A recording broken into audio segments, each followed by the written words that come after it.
खबर आपको दें, वज़ीर-ए-आज़म की हिदायत पर यूटिलिटी स्टोर्स पर आटा सस्ता कर दिया गया, जिसका नोटिफिकेशन भी जारी कर दिया गया है।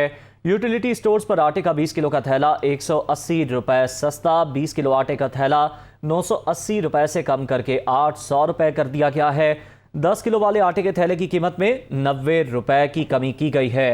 10 किलो वाला आटे का थैला इस कमी के बाद 490 रुपये से कम करके 400 रुपये का कर दिया गया है। मजीद जानेंगे शुएब निज़ामी से। शुएब निज़ामी, बताइएगा, नोटिफिकेशन जारी हो चुका, वज़ीर-ए-आज़म की हिदायत पर अमल हो गया? जी, जो पीएम ने कल अनाउंस किया था उसके ऊपर आज अमल दरामद हो गया है, नोटिफिकेशन जारी कर दिया गया है। और जो गुज़श्ता रोज़ तकरीबन 180 रुपये महंगा किया था 20 किलो का आटा, उसको जो है वापस ले लिया गया है और दोबारा जो है वो 800 की प्राइस पर आ गया है, 980 से कम होके। साथ साथ जो 10 किलो का आटे का थैला है वो भी 90 रुपये कम हो गया है और जो आवाम को रिलीफ है उसके अंदर जो है अमल दरामद होना शुरू हो गया है। जी शुक्रिया आपका शुएब।